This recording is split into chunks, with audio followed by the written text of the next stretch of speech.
ত্রিপুরার যে জনগণ, সেই জনগণকে ধন্যবাদ দিতে চাই, কারণ আমাদের রাজ্য সরকার নেশামুক্ত ত্রিপুরাকে করার যে একটা ঘোষণা দিয়েছিলেন, সেই ঘোষণাতে উত্তর ত্রিপুরাবাসী আমাদের সাথে আছে। আজকে যেই এখানে যেটা হলো, এটাতে আমাদের এসডিপিও সাহেব যে আছেন ধর্মনগরে, দেবাশিস শাহ, ওনার কাছে ধর্মনগরে কেউ ফোন করেছিলেন গোপন, যেটা আছে যে এরকম ধর্মনগর রেল স্টেশনে যে পার্সেল রুম আছে, সেখানের মধ্যে কিছু ইলেকট্রনিক কন্ট্রোল সিস্টেম নামে ফেক মেশিন বানানো হয়েছে, সেটার ভিতরে গাঁজা পাচার হচ্ছে। সেই খবর উপর ভিত্তি করে এসডিপিও সাহেব এখানে যারা রেলওয়ে যারা অথরিটি আছেন ওনাদের সঙ্গে যোগাযোগ করেছিলেন। ওনাদের সাহায্য নিয়ে আপনাদের সামনে এক দুটি ম্যাজিস্ট্রেটও ছিল, ওনাদের সবার সামনে আমরা এগুলি ভেঙে দেখলাম।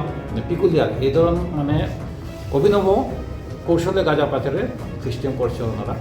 তবে ওনাদের যে সেই উদ্দেশ্য সফল হবে না, আমরা সজাগ আছি। আমরা উত্তর ত্রিপুরাবাসীকে নিয়ে আমরা নেশা বিরোধী অভিযান আমরা চালিয়ে যাব। কত কেজি গাঁজা হয়েছে এখানে যেটা হয়েছে 61 কেজি। বাজার মূল্য কত? প্রায় 20 লাখ টাকার মতো হয়ে যাবে স্যার। ওই